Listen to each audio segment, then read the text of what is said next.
muito boa noite. Olá, boa noite. Está na hora das notícias do nosso estado. A Polícia Civil fechou hoje um laboratório de produção de medicamentos e anabolizantes na nossa capital. A suspeita é de que um homem de 81 anos seja o responsável pela venda dos produtos. As imagens mostram os policiais dentro do apartamento, armários cheios de embalagens, selos e substâncias. Apesar dos móveis, a polícia acredita que o apartamento era usado somente como laboratório clandestino. O rapaz aqui acabou de comprar 2 vidros e não tem conhecimento do risco que é o uso de anabolizantes. As imagens também mostram Isaías Nogueira, de 81 anos, apontado como responsável pelo local. A polícia chegou até o laboratório clandestino que fica neste prédio depois de suspeitar da atitude de um homem que parou o carro no posto de gasolina e atravessou a rua para se encontrar com um idoso de 81 anos que o esperava com um embrulho na mão. Ao deixar o local, ele foi abordado pelos policiais e contou que comprou 2 frascos de anabolizantes por R$250. Muitas vendas eram realizadas através do próprio telefone. Indivíduos usuários de academia, eles se comunicavam com os outros, era aquela velha propaganda boca a boca. E esse indivíduo que foi detido no ato em flagrante de transação comercial, ele tomou conhecimento da própria academia em que ele praticava exercícios físicos. Os produtos eram manipulados e colocados em frascos e embalagens idênticas às originais. A falsificação contava até com selos e bulas, porém tinham óleo de cozinha e bronzeador. Eles eram utilizados para dar uma consistência, uma cor que era similar à cor original do produto vendido possivelmente no estrangeiro. O que deixa o produto ainda mais nocivo à saúde. Se por um acaso um usuário comprou esse produto, sugestão que cesse imediatamente o uso desse produto, porque prejuízos nocivos à saúde podem vir a ocorrer. Parte do material já passou por perícia e 49 tipos de substâncias proibidas ou de uso controlado já foram identificadas. A polícia espera ainda que a esposa e o filho do suspeito se apresentem na delegacia. Eles vão responder por tráfico de drogas, por falsificação de produtos terapêuticos medicinais, por contrabando, dentre outros crimes que eles podem, porventura, responder. O conjunto arquitetônico da Pampulha foi oficializado Patrimônio da Humanidade no início desse domingo. Representantes de 21 países elegeram a Pampulha durante a 40ª edição da reunião do Comitê de Cultura da Unesco, realizada em Istambul, na Turquia. Mas a vista não só impressiona os turistas, mas todos nós mineiros. Também passa por problemas e, mesmo com título, tem prazo para serem resolvidos. Um conjunto arquitetônico moderno, obra-prima que leva a assinatura de importantes nomes da arquitetura e das artes, como Oscar Niemeyer, Roberto Burle Marx e Cândido Portinari.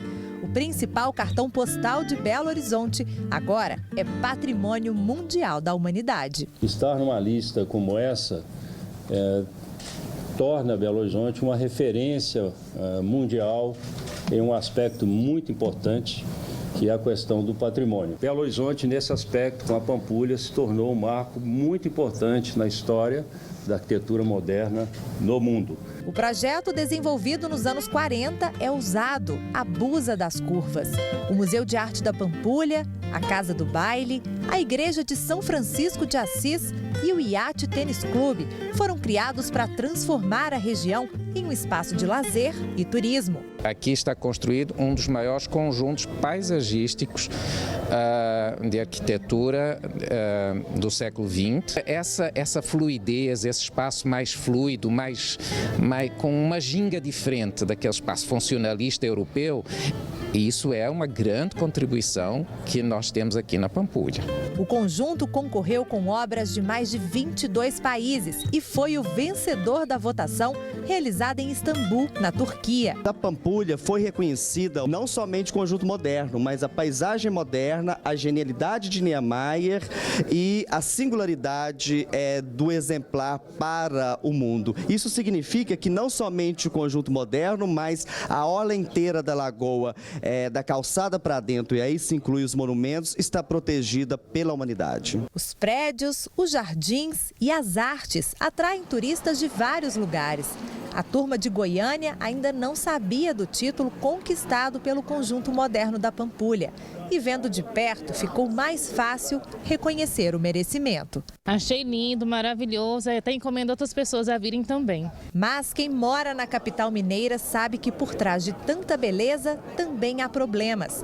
Quem caminha, por exemplo, na orla da lagoa, reclama do mau cheiro, da falta de segurança e até da iluminação. Já tive muitos colegas que fazem caminhada, que correm aqui, que já foram assaltados. Iluminação, cheiro da lagoa. Principalmente a questão de odor, que muitas vezes no verão acaba sendo muito ruim. Eu espero um dia poder ter esse prazer de prestigiar uma competição aqui. A gente vê um local como esse, a quantidade de água que tem aqui dentro e não poder ser utilizado. Então isso é um ponto que tem que ser melhorado, sim. Claude, que é vice-presidente da Associação dos Moradores da região da Pampulha, confirma as reclamações. De esgoto e outras poluições que existem, né?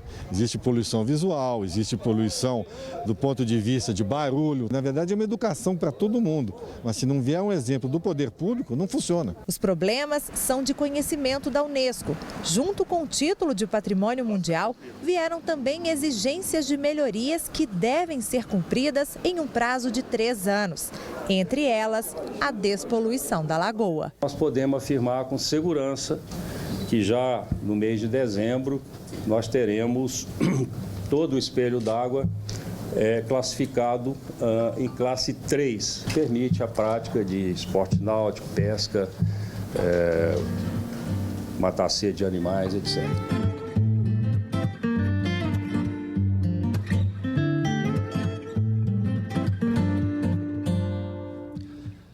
O trabalhador vai poder usar o FGTS como garantia para o crédito consignado, que tem as prestações descontadas no salário. Com menos risco de calotes, a ideia é que os bancos baixem os juros dos empréstimos. Natanael quer fazer um empréstimo consignado para pagar uma dívida de quase R$20 mil. Ele pretende oferecer para o banco como garantia o FGTS. Olha, a gente sempre tem medo, de comprometer o fundo de garantia, mas a gente pesando os prós e os contras, no momento é o que é mais viável. Tem que pagar a dívida. O consignado é uma modalidade de crédito mais barata, porque o banco tem mais garantias de que vai receber o dinheiro de volta, já que as prestações são descontadas direto do salário.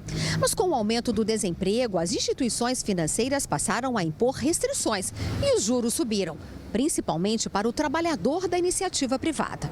De acordo com o Banco Central, o juro do consignado para o funcionário público que tem estabilidade no emprego está em menos de 28% ao ano.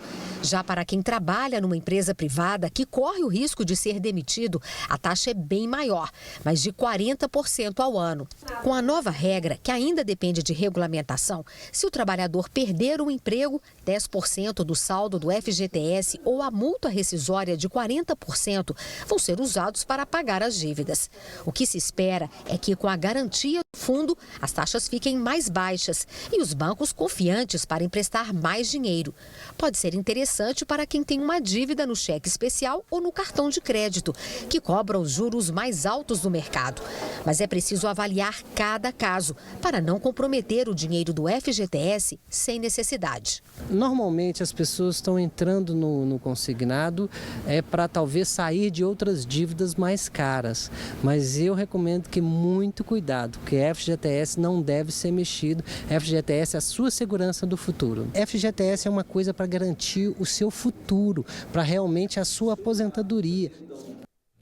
Um vídeo com flagrante de maus tratos a um cavalo vem causando revolta nas redes sociais. A ação foi em uma exposição nacional do Manga Larga Marchador que acontece aqui em Belo Horizonte. Quem tem as informações é a repórter Luciana Viana.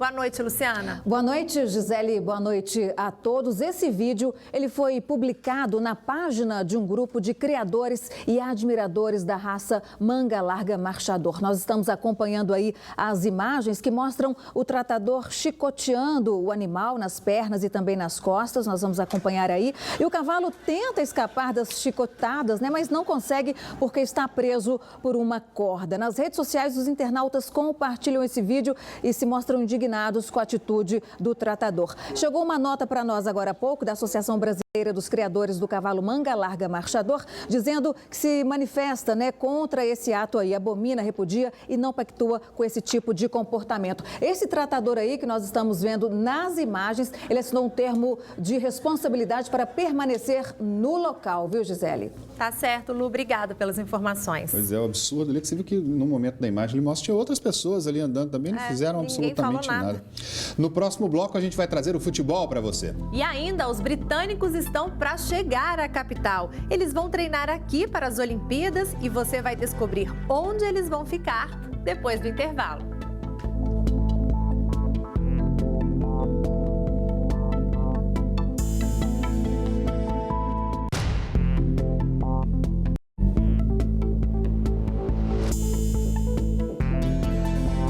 Agora o futebol. Depois de 35 dias à frente do América e com 6 derrotas consecutivas no Brasileirão, o técnico Sérgio Vieira foi demitido do clube. Ontem o time perdeu para o Santa Cruz em casa por 3-0.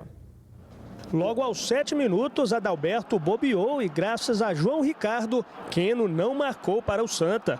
Mas 1 minuto depois não teve jeito. Thiago Costa achou o ângulo para fazer 1-0 para o Santa Cruz. Em seguida, o América pediu pênalti nesse lance. Menos de 1 minuto depois, aí sim, pênalti marcado. Osman bateu e perdeu. Thiago Cardoso foi bem no canto. Quem não fez, levou. 53 segundos depois, Marcílio acertou este chute. 2-0 Santa Cruz. E por pouco não virou goleada ainda no primeiro tempo. O chute de grafite tirou tinta na trave. A segunda etapa começou e aos 10 minutos, Arthur encheu o pé para fazer 3-0 para os visitantes. E o Santa Cruz queria mais. Desta vez, João Ricardo parou Arthur. Depois, o chute de Keno passou perto. Nossos jogadores estão de parabéns, o grupo está de parabéns, o clube está de parabéns. Nós sabíamos que nós tínhamos uma missão essa semana, era uma missão de fazermos um bom resultado contra o Vasco e ganharmos esse jogo. E nada melhor que estarmos todos os jogadores juntos para esse momento importante de virada. Resultado que dá um certo alívio ao time de Recife, que fica cada vez mais distante da zona de rebaixamento. Já para o time mineiro, a situação só piora. Segue na lanterna e não marca um gol há 6 jogos no Brasileirão. Sérgio Vieira não resistiu e foi demitido do comando técnico da equipe. Nós temos que pensar que ainda há tempo, nós temos que pensar que podemos fazer ainda uma boa continuação de campeonato. Não podemos jogar a toalha. Quando não existem resultados, perceber se é esse o caminho ou não, é algo que a gente tem que falar com a diretoria, entender. Eu quero o melhor para o clube, quero que o clube esteja no caminho certo. Se for esse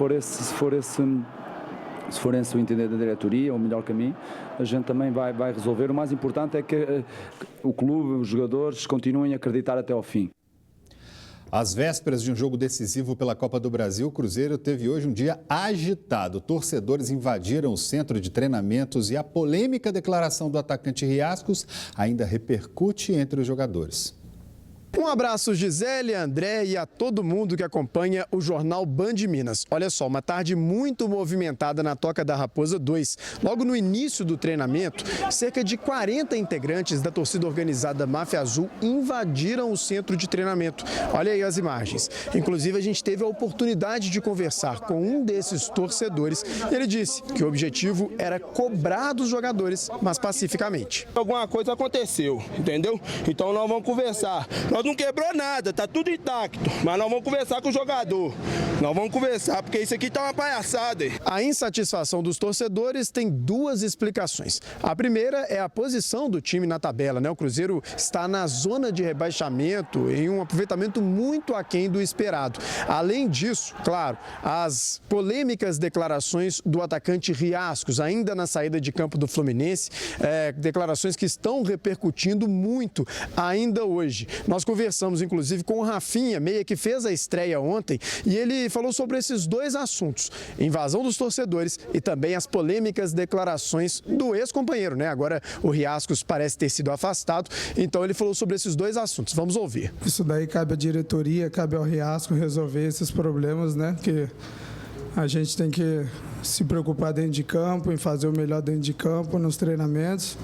E eu acho que a diretoria, junto com o Riascos, vai resolver esse assunto. E em relação à torcida, não deveria ser normal, né? A invasão do centro de treinamento, né? Claro, a cobrança é normal, mas ali na arquibancada eu acho que seria mais legal. Bom, apenas para fechar, né, as novidades aqui na Toca da Raposa 2, o meia Robinho e o zagueiro Dedé fizeram trabalhos leves, né, no gramado. Dedé, inclusive, já começando a preparação física. Robinho não, Robinho ainda é uma fase, uma etapa da recuperação. Além dessas novidades, o Cruzeiro confirmou o empréstimo do meia Alano para o Bahia. O jogador já foi liberado, inclusive, para viajar e acertar os detalhes com o clube baiano. Eu volto com vocês. É isso aí, Xará. E olha, Belo Horizonte vai sediar 10 jogos de futebol das Olimpíadas e ainda será a casa de uma seleção. Os britânicos vão usar as instalações do Minas Tênis Clube e da UFMG para preparar os atletas. Minas Gerais será a casa dos britânicos nos Jogos Olímpicos de 2016. Welcome to Minas Gerais and welcome to Minas Tennis Club. O inglês já está na ponta da língua. Nossos sócios, né, e estamos chamando de anfitriões, que é o nosso programa de voluntários, todos eles são até mais qualificados, têm mais até inglês mais do que suficiente para recepcionar. Nos meses de julho e agosto, o Minas Tênis Clube vai receber atletas britânicos de 9 modalidades para a etapa final de preparação dos Jogos Rio 2016. O Minas Tênis vem se preparando desde 2012 com as modalidades de boxe, taekwondo, de canoagem, de tênis de mesa, de esgrima, de judô. Eu quero saber, depois dessa, quem ganhou a luta? Acho que empatou, hein?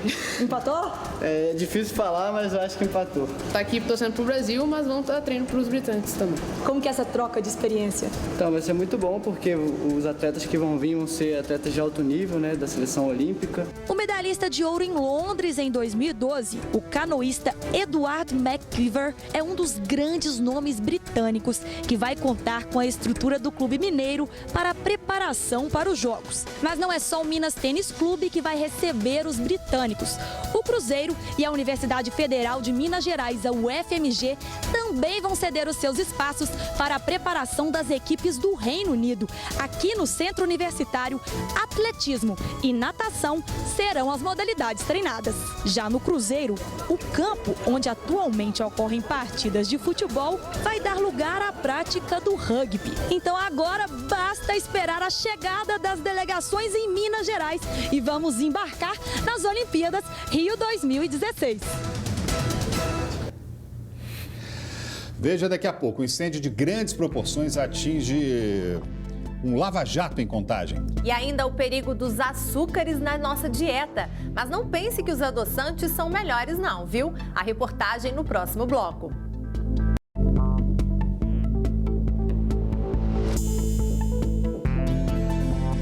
Açúcar mascavo, mel, demerara, estévia e até frutas. Para adoçar os alimentos, muita gente tem procurado formas mais saudáveis e que não prejudiquem a saúde, né? A opção pelos adoçantes para substituir o açúcar cristal ou refinado também é muito comum.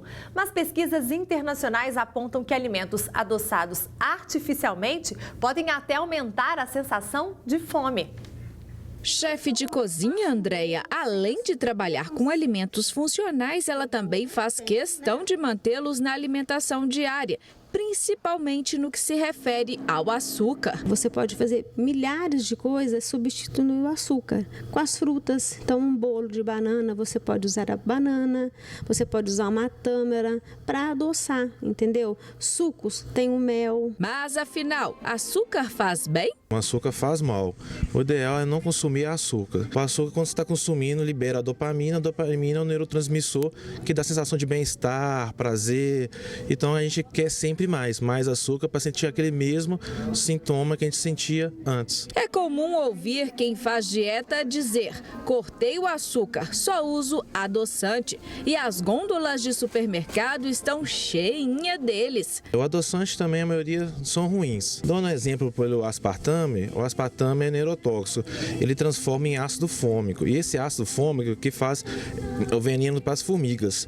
Então, se ele é veneno para as formigas, imagina para o nosso corpo humano. Tanto o açúcar quanto o adoçante podem ser facilmente substituídos por produtos menos prejudiciais à saúde. Focaccia com mel na fermentação, bolo de cenoura com açúcar demerara e calda com cacau 100%. E que tal um bolo de banana com açúcar de coco? São opções gostosas e saudáveis para o dia a dia. Esse bolo que você fez hoje, o que tem nele?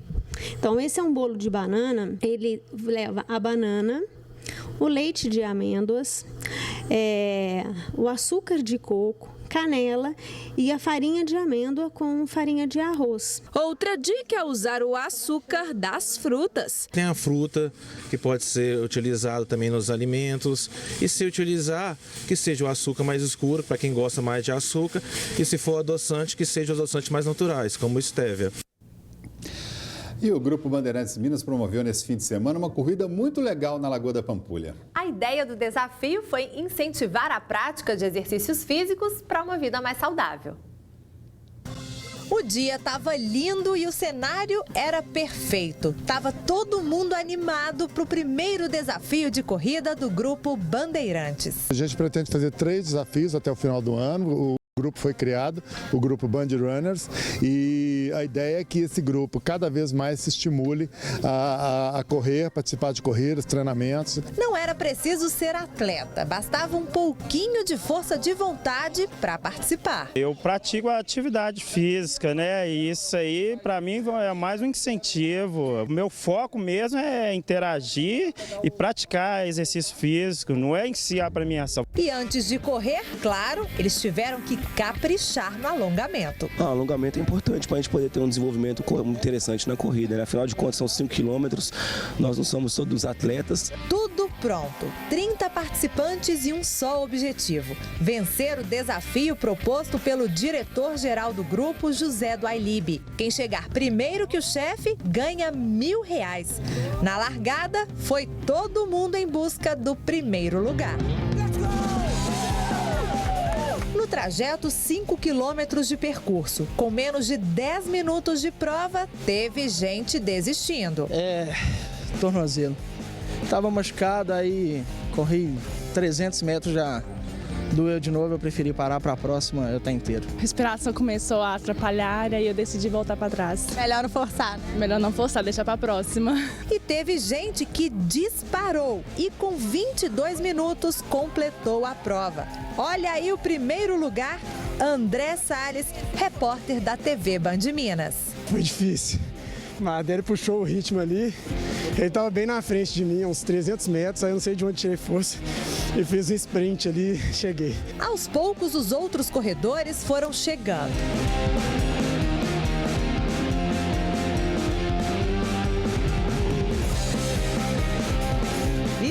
Mas o chefe chegou em 7º lugar e recebeu os cumprimentos de quem venceu o super desafio. Como é que foi vencer o chefe? Difícil.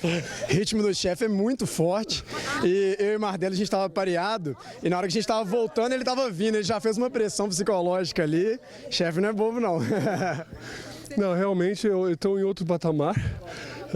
Lógico que eu fui extremamente pretensioso em desafiar a turma inteira, eu reconheço, mas acho que é um modelo de agregação. E o Wiki contribuiu muito para a gente se reunir em torno do esporte, né? Que é uma coisa bacana. Hora de conhecer os vencedores. O primeiro lugar ficou rindo à toa. Teve pódio feminino também. E a vencedora foi a colunista da rádio Band News FM, Fernanda Mann. Valeu muito a pena, foi muito divertido.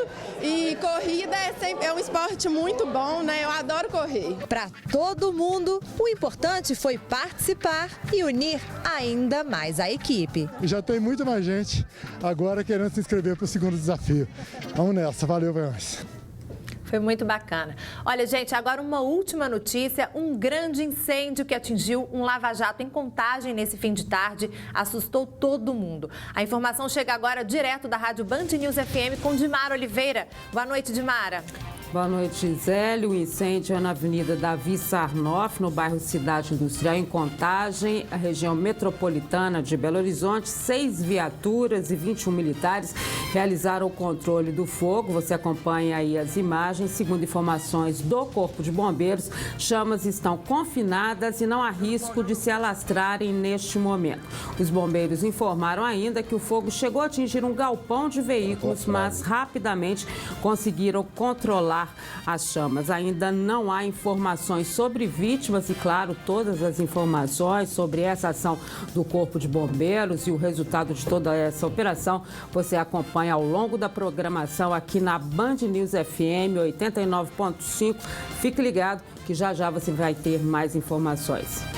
Tá certo, Dimara. Obrigada, viu, pelas informações. Muita fumaça, né, André? Com certeza. Ali em Contagem, agora à tarde, começou no Lava Jato. Tinha inclusive uma revendedora de carro ao lado, né? Que corria um risco muito grande, como ela disse ali, de se alastrar esse fogo, né? É verdade. Bom, a gente fica por aqui. Para você, uma ótima noite. A gente volta a se encontrar amanhã. É isso aí. Fique agora com o Jornal da Band, as notícias do Brasil e do mundo. Tchau, tchau. Até amanhã, gente.